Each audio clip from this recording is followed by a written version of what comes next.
은혜로운 찬양 감사드립니다. 자, 여러분들을 주의 말씀으로 인도합니다. 오늘 본문 예수님께서 변화산에서 변하신 모습인데요. 참으로 영광스러운 모습입니다.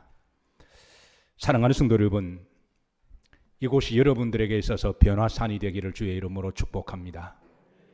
하나님의 임재가 있는 곳에는 성도들은 그 임재 안에서 변합니다. 오늘 여러분들의 얼굴이 예수님처럼 해같이 빛나시고 혹이라도 근심과 걱정을 가지고 오신 분들이 계시면 예배 마치고 돌아가실 때는 여러분의 얼굴에 근심이 사라지고 편안하시기를, 혹시 불안하게 오신 분들은 돌아가실 때는 담대하게 돌아가시기를 주의 이름으로 축복합니다. 자, 오늘 본문에 잘 알고 있는 말씀입니다. 마태복음 17장에 우리가 이 말씀을 좀 더 깊이 오랫동안 묵상을 하게 되면요, 이 말씀 자체에 큰 은혜와 감동이 있고 그리고 임팩트가 있는 말씀이기도 한데요. 그런데 어떤 영적인 호기심과 궁금증이 자연스럽게 몇 가지가 오버랩이 됩니다. 첫 번째가, 예수님은 왜 그 높은 산에 올라가셨을까? 이 높은 산이라고 하는 히페론이라는 말이 있는데요, 이거는 높고 크고 그렇게 좀 다소 험악한 산을 이야기합니다. 왜 이렇게 높은 산, 큰 산으로 올라가셨을까? 두 번째는요, 그 높은 산이 어느 산일까? 여러분 궁금하지 않으신가요? 그 높은 산이 어느 산일까? 세 번째는, 왜 예수님께서는 그 높은 산에 12명의 제자들 가운데 몇 명만 데리고 올라가셨어요? 그 세 명이 누군가요? 따라서 하십니다. 저와 제 옆에 있는 사람과 오른쪽에 있는 사람입니다. 그러니까 베드로와 야고보와 요한을 데리고 올라가시는데요, 왜 12명의 제자 가운데 3명만 데리고 올라가셨을까? 여기에 대한 궁금증도 생깁니다. 그리고 변화산에서 예수님은 누구와 대화를 하셨나요? 모세와 엘리야와 대화하시는 모습을, 놀라운 광경을 보여주시는데요, 도대체 예수님은 모세와 엘리야와 무슨 말씀을 하셨을까? 그 대화의 내용이 뭔가 아무리 길을 쫑긋 세워도 마태복음에 들여다봐도 마태복음에서는 여기에 대해서는 말씀을 해주고 있지 않습니다. 또 마지막으로 궁금증입니다. 구약에 많은 믿음의 유인들이 있는데 아브라함도 있고 노아도 있고요, 다윗도 있고 그런데요, 근데 왜 하필 모세와 엘리야를 소환하셨을까? 자, 이런 궁금증이요, 아마 성경을 좀 깊이 묵상하는 분들에게 있어서는 자연스럽게 아마 떠오르는 궁금증이기도 할 것입니다. 그런데 안타깝게도 여러분, 저는 강의 설교를 하니까 여러분들이 마음만 먹으면 마태복음을 미리 충분히 읽어 오신 줄로 저는 믿습니다. 그런데 이런 궁금증이요, 영적 호기심이 안타깝게도 마태복음에서는 대답을 하고 있지 않습니다. 그런데 참으로 감사한 것은 여기에 대한 이 궁금증을 누가복음에서는 또 답을 해주고 있습니다. 그래서 우리 성도들이 성경을 읽을 때는 항상 영적 습관을 좀 가지는 것이 필요한데요, 성경 어느 한 부분만 읽고 마치 코끼리의 앞다리만 보고 코끼리를 다 본 것처럼 그렇게 자의적으로 생각하지 마시고 성경을 전체로 바라보는, 그래서 성경을 통합적으로 읽고 바라보는 영적 훈련도 필요할 것입니다.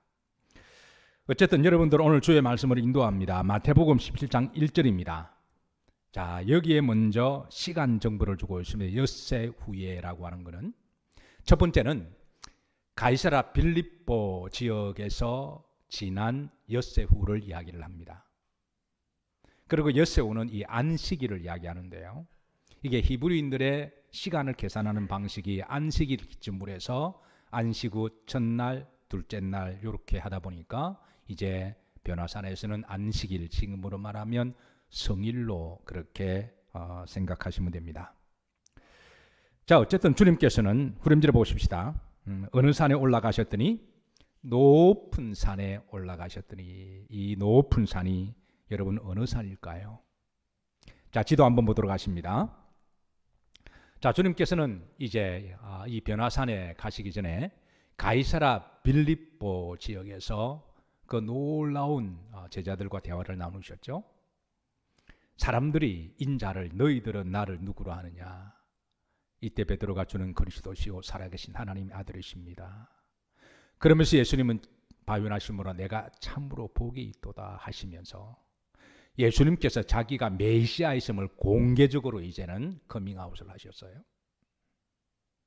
그리고 주님께서는 이제 내가 이제 예루살렘으로 올라가야 하노니 올라가게 되면 거기에 내가 많은 고난을 받을 것이고 그리고 나는 죽임을 당할 것이며 그리고 세 번째로 가장 중요한 말씀을 하시죠. 따라서 하십니다. 제3일에 살아나야 하리라. 이 세 가지를 예언적인 말씀을 하셨습니다. 근데 사람은 참 묘하게 돼요. 자기가 듣고 싶은 말만 듣고자 하는 그런 심리가 있어서 베드로가 이 말을 듣고 주여 그리하지 마옵소서, 예루살렘에 올라가지 마소서, 그리고 주님이 가시는 길을 탁 버티고 가로막으면서 그런 일이 없을 것입니다. 그러자 주님께서는 베드로를 향하여 조금 전에 하셨던 축복의 온한 얼굴과 웃는 얼굴과 정면적으로 다르게 다소 책망하시는 얼굴로 사탄아 물러가라, 내 앞길을 막지 말라는 것이죠. 그러니까 바요나시모나 내가 복이 있다 칭찬, 극칭찬을 받은 베드로가 이번에는 극책망을 받은 거죠. 아마 베드로가 얼마나 당황했을까요? 사탄아 내 뒤로 물러가라. 너는 하나님의 일을 생각하지 아니하고 사람의 일을 생각하도다. 그렇다고 사람의 일이 다 마귀 죽인 것은 아닙니다만 어떤 경우는 사탄이 살짝 끼워서 마귀적인 생각과 일을 하게 할 수도 있다는 것을 우리가 늘 영적으로 분별해야 할 줄로 믿으시길 바랍니다. 그래서 우리 성도들은 신앙의 훈련 중에 하나가요. 트레이닝 할 때에 내가 어떤 일을 하든 무슨 말을 하든 이것이 사람의 행동과 말인가 한번 걸러보는 게 필요하고요. 이게 하나님이 원하시는 말인가 행동인가 한번 걸러보는 영적 훈련이 우리들에게 신앙 여정 가운데 필요한 것이죠. 어쨌든 베드로의 두 가지 문제입니다. 첫째, 지가 듣고 싶은 말만 들었어요. 그러니까 고난받고 죽는 것에 대해서는 그는 굉장히 민감하게 반응했는데요. 그런데 다시 부활할 것에 대한 그 주의 말씀은 듣지 못했던 거죠. 여러분, 우리가 교회 오면 주님이 버리라고 하시고 참으라고 하시고 십자가 지라고 하실 때 여러분 또 순종하라 그것만 자꾸 듣고 여러분 삼지를 키지 마시고 그 다음에 하나님이 우리에게 약속하시는 부활과 상급과 하나님의 은혜를 더 크게 붙드시기를 주의 이름으로 축복합니다. 그러니까 베드로가 제3일에 살아나야 할 부활에 대한 예언의 말씀을 안 들은 거예요. 그러니까 주님이 하신 말씀을 깨닫지 못한 거죠. 그러니까 주님이 가는 길을 막 설레발치면서 가로막으니까 주님으로부터 그러지 마라 그러신 것이죠. 그러고 나서 그 유명한 말씀하십니다. 제자도의 본질을 말씀하십니다. 누구든지 너희 중에 나를 따라오려거든 따라서 하십니다. 자기를 뭐하고? 부인하고 누구 십자가를 지고? 자기 십자가를 지고 나를 따를 것이라 그러시면서 주님이 이제 예루살렘으로 가십니다. 그리고 제자들은 이제 주님을 따라갑니다. 그리고 6일이 지나고 난 다음에 이제 주님이 가신 산이 바로 큰 산에 올라가셨다라고 되어 있는데요. 우리 기독교 역사에 보면 아마 성경을 읽다가 이 부분에 많은 궁금증을 가진 독자들로 하여금 뭐 그 안에 학자도 나왔을 테고 그 안에 목사들도 나왔을 테고요. 어쨌든 믿음 좋은 성도들이 이 산이 어떤 산일까 영적 호기심을 가지고 그 산을 찾은 산이 바로 이제 우리가 흔히 알고 있는 다볼산이라고 그렇게 부르고 있습니다. 그 위에 가이사라 빌립보에서 쭉 내려오다 보면 위에 갈릴리 호수의 서남쪽에 있는 바로 거기에 산이 있는데요. 자, 그 다음 사진 한번 보도록 하십니다. 이게 바로 이제 그 지역에 위치한 다볼산입니다. 타보르라고 말을 하기도 하고요. 우리는 다볼산, 여기에서 변화되었다 그래서 변화산이라고 부르기도 하죠. 주의 흔적을 사모하며 추적하고 동행하기를 소망하는 성지순례객들이 이 성지에 가게 되면 시간적으로 또 여러 가지 여건이 맞으면 여기에 꼭 가시는 분들이 계세요. 땀을 뻘뻘 흘리고 올라가셔서 거기에서 또 남다른 은혜와 감동을 받는데요. 자, 그런데 이 산이 다볼산이 바로 그 산일까요? 체코에 가면 이게 체코에 이 타보르 산이 있습니다. 그러니까 이 마태복음 17장에 근거해서, 그러니까 체코화가 이렇게 이제 종교 개혁을 하면서 여러 가지 좀 이렇게 좀 투항도 전쟁도 캐톨릭과 그런 있는 가운데, 그래서 그 개신교인들이 여기에 피해서 그 산을 타보르라고 이름을 지어서, 저도 그 산을 체코의 그 야누스의 흔적을 따라 제가 그 지코 장군에 그게 차를 한 10몇 시간 타고 간 적은 있습니다만은, 어쨌든 거기에 대한 사모함이겠죠. 성경의 그 지명에 대한 주님이 올라가셨던 그곳의 사모함을 가지고 여기 올라가는 분들이 들어 계시는데요. 근데 어떠세요, 여러분? 이 산을 보시고 이게 히페론이라고 했습니다. 큰 산 같으세요? 거대한 산 같으세요? 높이가 한 850m 정도가 돼요. 그 이스라엘 지형은 지형적으로 중앙산맥이 쭉 위에서부터 내려와 있지만 그렇게 높고 큰 산이 별로 없습니다. 갈멜산 한 550m밖에 안 돼요. 그래서 크고 높은 산이 그렇게 많지 않은데요. 어쨌든 일부들은 이 산이 바로 이 변화산일 것이다 라고 추정을 합니다. 그런데 일부 학자들은 아마 이 산은 아닐 것이라고 생각해요. 왜냐하면 이 산은 문자적으로 보더라도 히페론, 크고 높고 큰 산이 아니기 때문에. 이스라엘 사람들이 생각하는 큰 산에 대한 이미지가 있습니다. 그러니까 그 산의 이름을 굳이 말하지 않아도 전애들끼리 이미 서로 알고 있는 이미지에 큰 산 하면 어떤 산에 대한 이미지가 있습니다. 그런데 제주도 사람들에게 제주도에 가서 제주도에서 큰 산 하면 어느 산일까요? 그건 말하지 않아도 그건 한라산입니다. 우리나라에서 한반도 전체 남북을 들어서 제일 크고 높은 산 하면 여러분 어떤 산을 떠오르시나요? 혹시 여러분 도봉산 생각하는 분 계세요? 우리나라에서 제일 높고 큰 산 어느 산인가요?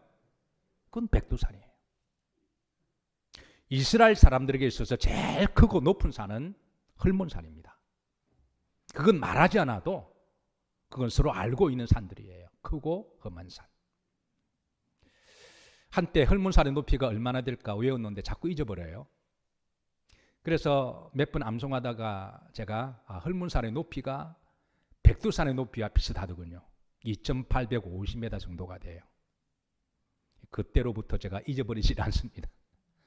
헐몬산의 높이가 백두산의 높이와 비슷하다. 그러니까 크고 높은 산이죠. 이스라엘 사람들은 헐몬산에 대한 이미지가 있습니다. 그것은 첫 번째, 하나님께서 임재하시는 거룩한 산이다. 그게 이스라엘 사람들이, 그러니까 그 남쪽에서 북쪽을 보면 다 헐몬산이 보이거든요. 거기는 만년설이어서 항상 눈이 덮여서 깨끗하고 거룩하고, 그래서 하나님이 임재하시는 산이다에 대한 그런 이미지를 가지고 있고, 두 번째는 축복의 산이다. 시편에 보면 헐몬산이 있으리 그 이스라엘의 온 땅에 족족이 내림과 같이 하나님이 아론의 수염에 헐몬의 이슬이 내림과 같도다 그러시면서, 그래서 그 헐몬산은 하나님의 축복의 산이다. 이게 축복이라는 이미지가 있습니다. 세 번째는 헐몬산의 이미지가 시내산의 이미지를 가지고 있습니다. 그러니까 모세가 시내산에서 하나님을 임재를 하고 말씀을 받고, 그리고 모세가 그 산에서 내려왔을 때에 하나님이 임재 안에 있다 보니까 본인은 알지 못했지만 남들이 볼 때는 그 얼굴이 해같이 빛났더라, 그렇게 감탄을 하게 되는 거죠. 그래서 이런 헐몬산에 대한 이미지를 이스라엘 사람들은 가지고 있어서, 그래서 일부 학자들이나 저를 비롯해서 이제 이 큰 산, 높은 산은 헐몬산이 아닐까, 저는 그렇게 생각하는데요. 여러분 정 궁금하시면 난 천국 가셔서 한번 물어보세요. 예, 천국 가신 분들만 물어보세요. 예. 자, 다시 1절의 말씀 보십시다. 자, 하여튼 이런 이미지, 이미지가 주는 영적 언어가 있는데요. 나중에 이게 이제 다 매칭이 돼요. 자, 1절에 보면 다시 예수님께서 누구와 누구만 데려가셨나요? 자, 베드로와 야고보와 그리고 세 번째 사람은 누군가요? 따라서 하십니다. 나. 뭐 요한이든 말든 뭐 그거는 일단 내가 주님 따라가는 게 중요한 거지. 뭐 베드로를 빼도 되시고, 중요한 거는 우리가 함께 주님과 동행하는 게 중요한 거죠.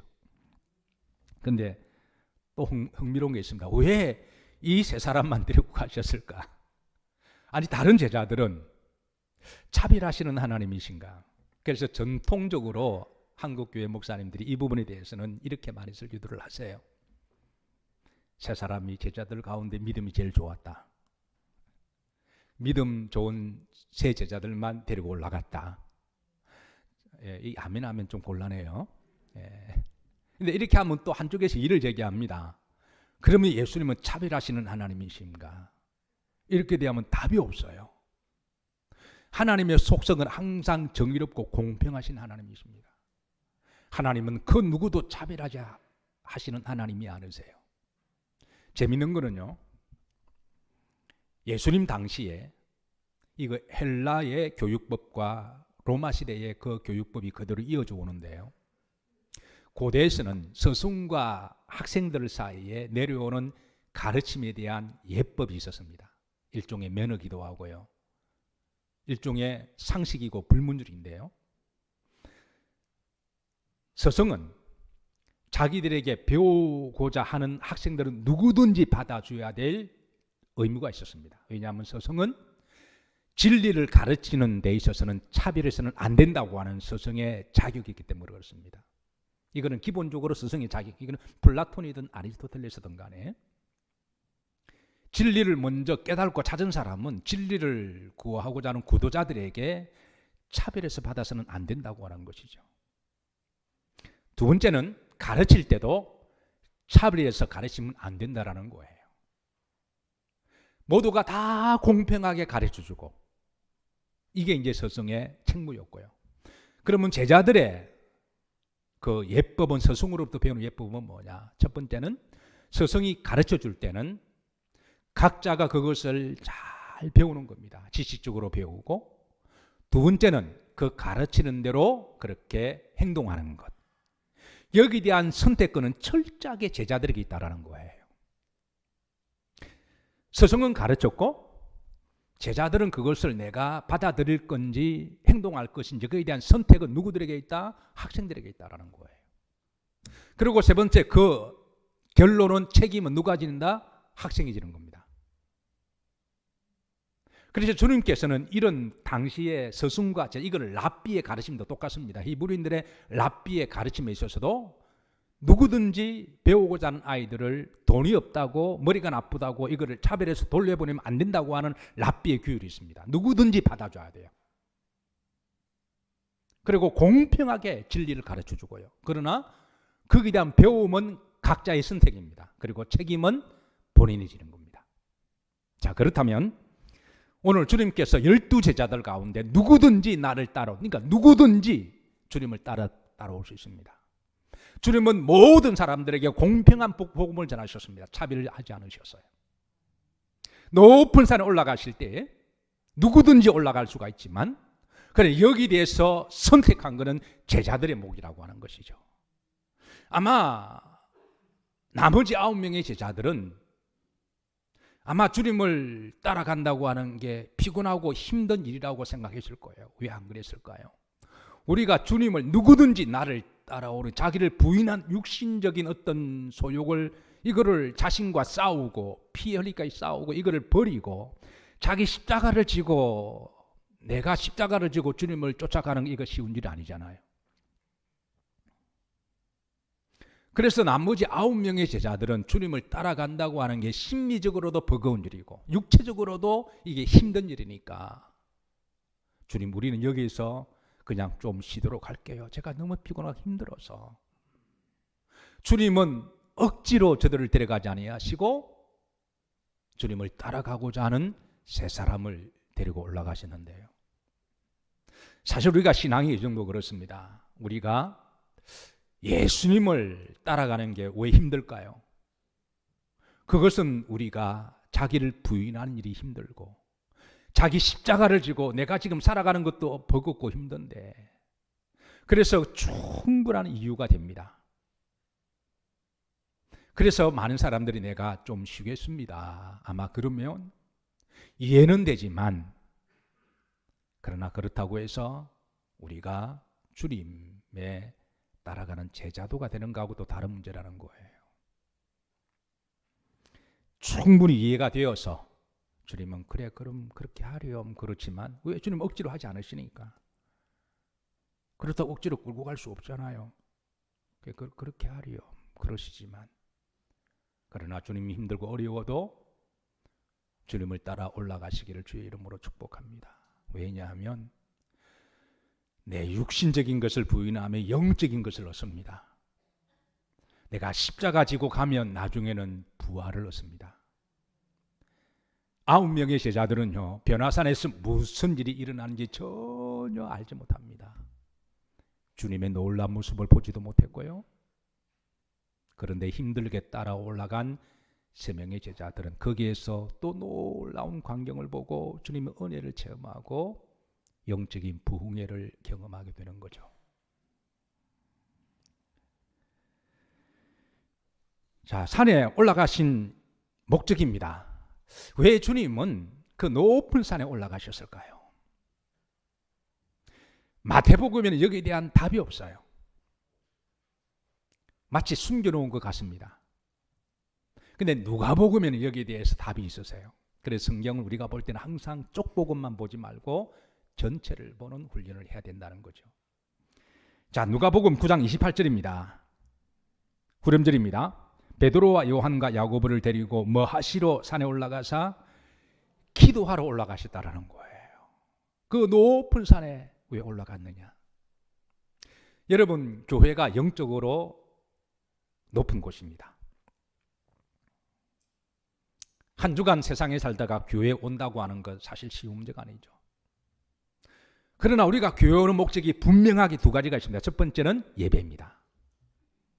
만약 교회에 와서 예배를 드리지 않고 그냥 간다면 아마 하나님이 성령을 통하여 그렇게 말씀하지 않으실까요? 너 왜 왔냐?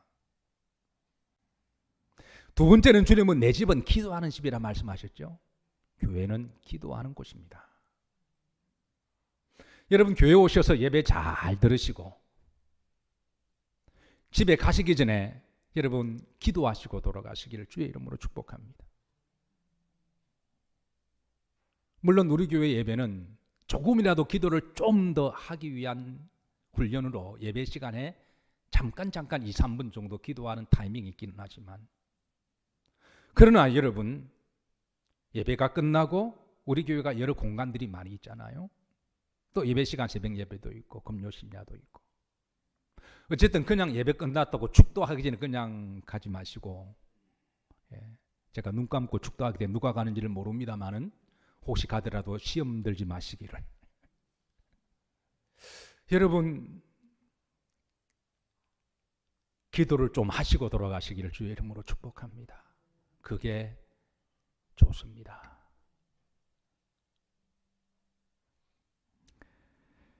자, 17장 2절에 보시면 예수님께서 그 모습이 변형되십니다. 얼굴이 해같이 빛나시고요. 그 몸에 광채가 나세요. 그런데 또 누가복음에서는 언제 그 얼굴이 변했는지, 그 모습에 후광이 비쳤는지 여기에 대해서도 답을 주고 있는데요. 자, 누가 9장 29절입니다. 합독합니다. 뭐 하실 때에? 기도하실 때에 용모가 변하셨다. 뭐 하실 때에? 기도하실 때. 모세가 시내산에서 40일 동안 하나님이 임재 안에 있었습니다. 하나님께 예배드렸고요. 시내산에서 하나님께 기도했습니다. 하나님 말씀을 주셨습니다. 정말 애굽에서 가나안 땅까지 가는 길이 얼마나 멀고 험한 길이고 얼마나 스트레스가 많은 길인가요. 교만하고 고집이 많고 원망하고 불평하던 노예 근성이 있는 저 백성들을 데리고 시내까지 오는 여정 가운데도 40일 동안도요, 저들이 별짓을 다 하고요, 반란도 하고, 다시 애굽으로 돌아가자 저들끼리 싸우고, 정말 난리 법석이 아니어서 모세가 이런 엄청난 스트레스를 안고 시내산에 올라갔는데, 그곳 하나님이 임재 가운데 40일 동안 있다 보니까 근심과 걱정은 사라지고 평안이 있고 담대함이 있고 믿음이 있어서 그 산에서 내려올 때 사람들이 볼 때 얼굴이 해같이 빛났다 그랬거든요. 근데 한 가지 이상한 건 모세는 자기 얼굴을 모르잖아요. 자기 얼굴을 모르니까. 근데 모세 얼굴을 보는 사람들마다 그 얼굴이 빛이 났다 그래요. 여러분, 우리가 하나님이 임재 안에 충만히 거하고 있으면 우리가 마치 꽃밭에 들어가서 그냥 가만히 있기만 하면 향이 묻어나듯이 교회에 오셔서 여러분들이 신령과 진정으로 예배드리시고 하나님 앞에 간절히 기도하면 우리가 변합니다. 올 때는 근심과 걱정으로 각종 스트레스 때문에 올 수도 있어요. 세상이 좀 우리를 힘들게 하는 곳인가요? 그래 잔뜩 죽을 상 가지고 왔지만 우리가 하나님의 임재 안에 충만히 젖어가 들어가 있고요. 그리고 우리가 충분히 기도하면 그 얼굴에 근심이 사라지고 하나님이 기쁨을 주세요. 저는 우리 영일교회 성도님들이요, 집에 돌아가시고 난 다음에 여러분이 자녀들이 볼 때 엄마 아빠 얼굴이 달라져서, 여러분 이게 정상인가요? 비정상인가요? 가족 식구들 중에 교회를 안 다니는 사람들이 있는데 집에 돌아갔더니 얼굴이 달라졌다라고 그렇게 말하는 게 이게 이상한 일인가요? 정상인가요? 자기 얼굴은 자기가 알지는 못하지만, 그런데 교회에 갔는데 얼굴이 더 환한 얼굴이고 누구 때문에 시험 들었다 그러고 그 인간 때문에 다시는 교회 안 간다 그러면 이게 뭔가 잘못되지 않았을까요? 여러분, 교회 올 때는 우리가 불안한 마음으로 올 수가 있습니다. 답답한 마음으로 올 수가 있어요. 그런데 예수님이 기도하실세 예수님께서 그 변화된 것처럼 우리도 기도하면 하나님 우리의 마음을 변화시켜 주실 줄로 믿습니다. 우리가 세상에서는 세상이 워낙 부정적인 말하고 뒷담화도 많이 까고요. 어떤 사람이 세 사람이 이야기하다 화장실을 안 가대요. 왜 안 가냐 그러니까 자기가 가면 무슨 말 할 줄 모른다고. 아니 차 타고 8시간 동안 끝까지 참더라고요 보니까. 세상은 워낙 우리 힘들게 하는 곳이니까. 근데 여러분 교회에 오셔서 하나님이 임재하는 여러분의 영혼을 충만히 맡기시고 그리고 제발 기도하시고 돌아가시기를 주의 이름으로 축복합니다. 만약에 여러분들이 예배를 드리시고 기도를 하시고 돌아갔는데 집에 돌아갔더니 얼굴이 더 죽을 상이었더라, 얼굴이 전혀 변화가 없었더라, 말과 행동에 전혀 변화가 없었더라, 그러면요 우리가 영적으로 우리 스스로 영성을 체크해야 됩니다. 내가 하나님 앞에 정말 하나님 임재 안에 거하는 예배를 드렸는가? 두 번째는 나의 기도의 시간이 충분했는가? 만약 그렇지 않으시다면 여러분 교회에서 10분도 괜찮습니다. 20분도 괜찮습니다. 우리 교회에 여러 가지 골방들이 많이 있잖아요. 여기 룸들이 많이 있잖아요. 그래야 여러분 한 주를 우리가 승리할 수가 있어요. 기도하실세 예수님의 모습이 변형되듯이 여러분 주일날 주의 임재 안에 거하시다가 월요일 날 그 임재의 그 시간이 타이밍이 좀 이렇게 오래 지속이 되어서 월요일 날 직장에 갔더니 여러분들을 보는 사람들이 얼굴이 참 좋아졌네. 그렇게 들으시기를 주의 이름으로 축복합니다. 자, 그런데 그 변화산에서 모세와 엘리야와 대화하는 모습을 보게 돼요. 그런데 구약에 여러분 위대한 믿음의 유인들 노아도 있고 아브라함, 다윗도 왜 모세와 엘리야와 대화를 했을까요? 자, 여러분 구약에는요 모세가 주는 영적 이미지가 있습니다. 그거는 출애굽의 구원자입니다. 그리고 시내산에서 하나님을 임재를 경험했잖아요. 헐몬산은 구약의 시내산입니다. 하나님 임재하시는 곳이고요. 모세가 시내산에서 그 모습이 변형되었듯이 예수님이 시내산에서 변형되심으로 바로 온 인류를 위한 구원자이심에 대해서 자기를 드러내시는 사건이기도 하세요. 그리고 엘리야는 뭐냐? 엘리야도 시내산에서 하나님의 음성을, 하나님 임재를 체험합니다. 열왕기상 19장 9절에 보면요, 엘리야가 그곳 시내산 굴에 들어가 거기에서 하나님의 음성을 들어요. 그러니까 이 헐몬산에서 모세와 엘리야의 공통점은 거기 하나님의 임재를 체험하고 하나님의 말씀을 들었다라는 거예요. 이런 점에 있어서 여러분, 우리 영일교회가 여러분들에게서 매주마다 변화산이 되기를 축복합니다. 하나님이 임재를 체험하시는 곳, 하나님의 말씀을 들으시는 곳, 그리고 기도하는 곳. 장소가 사실 다볼산이냐 아니면 헐몬산이냐, 그 장소가 사실은 본질은 아닌 것이죠.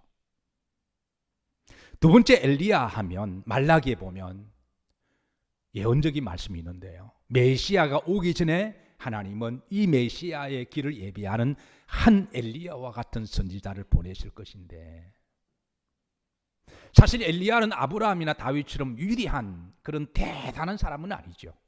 그런데 엘리야를 소환하신 것은 바로 세례 요한을 상징하는 주의 길을 예비하는 선지자로서의 엘리야를 부르셔서 그렇게 대화를 하신 거죠. 자, 그런데 이제 정말 궁금한 겁니다. 저도 참 궁금했는데요, 저도 마태복음을 정독하고 읽어 내려갈 때 아니 예수님이 이 두 분과 어떤 말씀을 하셨을까, 여러분 궁금하지 않으신가요? 마태복음은 안타깝게도 여기에 대해서 또 답을 안 주고 있습니다. 아마 성경은 가끔 이렇게 답을 여기저기 분사시켜 놓은 거는 성경을 좀 통으로 읽으라고 하신 것 같아요. 사실 책 한 권 읽고 다 아는 척 하는 사람이 제일 무섭잖아요. 어디 가서 아는 척 많이 하는 사람 보면요, 책 한 권 읽은 사람일 가능성이 많습니다. 많이 읽으면 모든 부분들이 서로 통합이 되고 연결되기 때문에 종합적으로 사고하기도 하죠. 그래서 쉽게 어떤 말에 대해서 쉽게 뭐라고 단정을 잘하지 않습니다. 왜? 그럴 수도 있으니까. 누가복음은 여기에 대해 답을 주고 있습니다. 자, 누가복음에는요 여기에 대한 답이, 자, 누가복음 9장 31절입니다. 합독합니다. 영광족에 나타나사 장차 예수님께서 예루살렘에서 뭐 하실 것을? 별세하실 것을. 그러니까 모세와 엘리야와 예수님이 나눈 대화가요, 예수님이 고난 받으시고 죽으실 것에 대해서 말씀을 나누셨다는 거예요. 왜냐하면 앞으로 오실 메시아는 장차 이걸 통과를 해야 되기 때문에. 그리고 사실 주님은 이미 가이사라 빌립보에서 제자들에게 내가 예루살렘 올라가면 고난을 받고 죽을 것이며, 그리고 세 번째 다시 뭐 해야 할 것을? 살아나야 할 건 이미 말씀하셨잖아요. 주님은 이 산에서 내려오실 때 9절에 보시면 제자들에게 이렇게 말씀하십니다. 후렴들입니다. 인자가 죽은 자 가운데서 뭐 하기 전에? 살아나기 전에. 그러니까 이 변화산에서 주님이 하신 대화는 앞으로 오실 메시아는 고난을 받으실 것이고, 그리고 성경대로 죽으실 것이고, 성경대로 뭐 하실 것이다? 살아나실 것이다. 지금 이 대화를 나누었던 겁니다. 그런데 여러분, 제자들은 이 모세와 엘리야와 예수님이 나눈 대화를 깨달았을까요? 못 깨달았을까요? 예, 우리 군동장님 고개를 흔드시는데요. 예, 못 깨달았습니다. 여러분 지금 변화산에서 엄청난 광경이 일어나고 있는데요. 아니 눈이 번쩍 뜨는 일이잖아요. 여러분 교회 오시면 목사가 이렇게 강단에 여러분의 시선을 집중을 받고 때로는 여러분 좀 시선을 끌기 위해 제가 또 손도랑 이렇게 하기도 하고요. 오늘은 또 가운도 입어서 예. 얼굴이 광채가 나도록 로션도 좀 진하게 바르기도 하고 예수님의 그 놀라운 특히 모세와 엘리야와 대화하는 모습을 보고 왜 제자들은 깨닫지 못했을까요? 안타깝게도 마태복음도 답이 없어요. 그래서 여러분 마태복음 100번을 보셔도 답을 못 찾습니다. 여기에 대한 대답도 누가복음에 있습니다. 누가복음 자 여기에 보시면요 9장 32절입니다. 베드로와 함께 있는 자들이 뭐 하다가요? 졸다가 아니라 깊이 졸다갑니다. 그러니까 잔다고 못 본 거예요. 이유는 되죠. 아 목사님 내가 주님께서 하도 끌고 돌아다니셔서 저 가이사랴 빌립보도 힘들게 기어 올라갔는데 또 높은 산에 오라 그러시고 그러니까 헥헥거리고 올라왔는데 얼마나 피곤할까요? 저는 예배 시간에 여러분들이 주무신 거 충분히 이해합니다. 예. 그래서 이렇게 깨워보려고 때로는 제가 큰 소리도 치기도 하긴 하는데요. 분명한 거는 자면 못 보고 못 듣습니다. 그것도 그냥 잔 게 아니라 깊이 졸았다라는 거예요. 저는 가끔 교회에서 주무시면 얼마나 교회에서 편안하시면 주무실까 저는 그렇게도 제 스스로 위로를 합니다. 왜냐하면 제가 서운하면 자꾸 저도 큰 소리 치게 되거든요. 그런데 여러분 가끔 주무시는 건 괜찮아요. 근데 예배 때마다 주무신다면 이건 영적인 문제입니다. 예배 때마다 설교 말씀이 안 들어온다. 이건 영적인 문제라는 거예요. 가끔 은혜가 안 될 수가 있습니다. 제가 죽 설 때. 그건 이해합니다. 저도 뭐 탁월한 설교가도 아니고 대단한 목사가 아니어서 늘 죄송한 마음이 있지만 그러나 어떻게 하든 주의 말씀을 잘 전하려고 용쓰고 힘쓰는 것은 사실입니다. 여러분 잠자는 사람은 어떻게 깨워야 할까요? 때로는 부모가 아이들을 자는 거 깨웠다가 된통 당하는 경우 있습니다. 자는 사람 깨우면 여러분 깨워줘서 고맙다 그러나 땡큐 하나요? 아니면 화를 낼까요? 자는 사람 깨워야 되는데 보통 우리가 wake up 그 이야기하죠. 일어나라. 안 일어나면 목소리가 좀 더 올라갑니다. 그래도 안 일어나면 어떻게 해요? 깨워야 되는데 그러면 손으로 툭툭 쳐보기도 하고 아니면 발로 차보기도 하고 어쨌든 깨워야 돼요. 그 자는 왜 그냥 자도록 내버려 두는 거는 아니죠. 애가 학교도 가야 되고 뭐 해야 되잖아요. 애가 밥도 해야 되고 그러면 깨우는 확실한 방법이 뭐죠? 찬물을 가지고 확 뿌리는 방법밖에 없는데 그렇게 깨웠다가는 또 난리가 나기는 해요. 여러분 제가 가끔 찬물을 확 뿌리시더라도 저한테 도끼는 뜨지 마시기를. 중요한 거는 저들이 깊은 잠을 자다 보니까 예수님이 모세와 엘리야와 대화한 걸 보지 못했습니다. 그 대화 내용을 몰랐던 거예요. 자다가 모세와 엘리야가 이제 가려고 그럴 때 제자들이 깼습니다. 순간적으로 놀라운 광경을 보고요. 베드로가 내가 여기에 초막셋을 줄 때 놀라운 말을 해요. 근데 누가 보면은요, 지가 하는 말을 지도 몰랐더라도 이렇게 되어 있어요. 그러니까 물론 주를 위해서 내가 헌신하고 뭐를 팔아서 내가 요즘 반 기도원 짓겠다는 건데요. 그 대단한 믿음이죠. 물론 그것도 좋은 일이지만 문제는 뭘 알고 해야죠. 교회 소리 헌신하는 거 좋은 일이지만 그냥 자기 의를 드러내기 위해 사는 것하고 하나님 영광을 위해 사는 것하고 다른 거잖아요. 사람들에게 보이기 위해 사는 것하고 내 신앙적 고백적인 의미에서 하나님과 나와의 관계성 속에서 내가 하는 것하고 다른 거잖아요.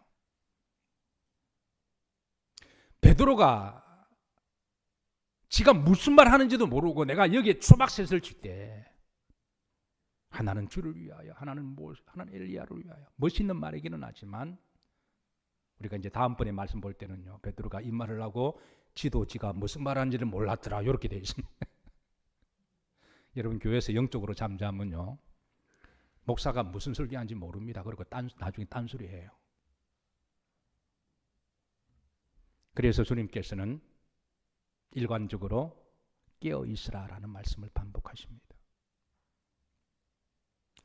어떻게 깨어있을 것이냐, 주님께서는 그 구체적인 답도 주시는데요, 기도함으로 깨어있으라.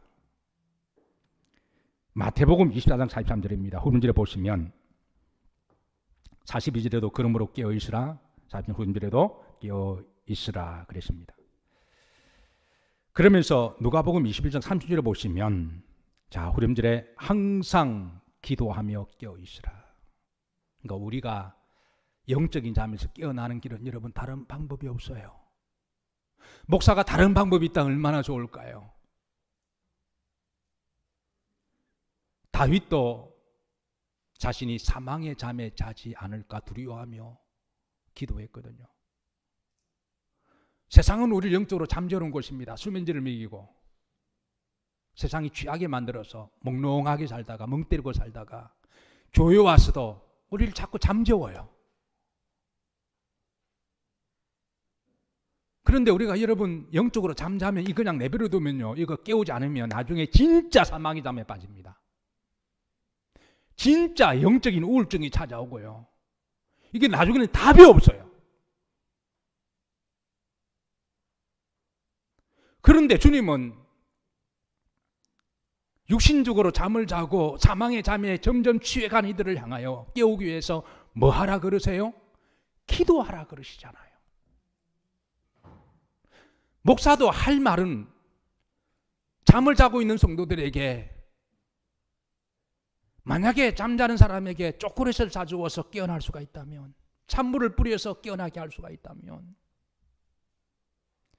매를 대서라도 깨어나게 할 수가 있다면, 세상적인 방법이라면 얼마나 좋을까요? 그런데 영적인 방법은 본인이 기도하는 것 외에는 깨어날 길이 없는데, 그래서 원론적으로 기도하자라고 말을 하면 그거를 답으로 여기지 않고 기도하지 않으면 깨어날 길이 없습니다. 그러면 나중에는 정말 사망의 잠에 빠지게 되는 거죠. 주님께서도 다른 길은 없으니 기도하고 깨어있으라 말씀하시는 것이죠. 여러분, 한 주 동안에 한 주 시간 많잖아요. 하루 24시간 곱하기 7하면 하장노님 총 몇 시간이죠? 168시간 맞나요? 아니, 그런 시간 가운데 한 30분 정도라도, 1시간 정도라도 여러분 교회 오셔서 기도하는 게 우리를 살리는 길이고 복인 줄로 믿으시기를 주의 이름으로 축복합니다. 정말 어쩔 수 없이 교회 오지 못하는 분들은요, 여러분 하나님과 본인과의 관계니까 여러분의 골방에서 기도하세요. 그게 우리 영을 살리는 길입니다. 그런데 여러분 골방에서 정기적으로 기도하는 이거 보통 이게 영성이나 인격이 아니고는 이게 힘들어요. 그러니까 여러분 좀 그렇지 않으신 분들은, 연로하신 분들 외에는 여러분 가급적 교회에 오셔서 기도하세요. 그리고 우리를 깨우는 또 하나의 방법은 말씀입니다. 시편에 보면요, 19편 7절에 보시면 여호와의 율법은 말씀으로 완전히 내 영혼을 소성시키신다. 말씀을 깊이 묵상하다가 마틴 루터가 깨어났고요, 존 웨슬리가 깨어났고 성 어거스틴이 깨어났습니다. 말씀을 정리합니다. 저는 이곳이 우리들의 변화산 되기를 주의 이름으로 축복합니다. 주님의 변화산에서 기도하시고 하나님의 임재 안에 하나님과 말씀하시면서 얼굴이 변하고 용모가 변하듯이 여러분들 이곳에 오셔서 하나님 임재를 충분히 체험하시고, 그리고 여러분 기도하시고, 그리고 하나님의 말씀을 여러분 가슴에 담으셔서 영적인 잠에 깨어나시고, 그리고 변화된 얼굴을 가지고 생기를 가지시고 힘있게 활기차게 하나님이 여러분들을 파송하신 곳에서 주변 사람들이 볼 때 뭔가 달라졌군요라고 그렇게 말도 들으시고, 한 주간 힘있고 행복하신 한 주가 되시기를 주의 이름으로 축복합니다.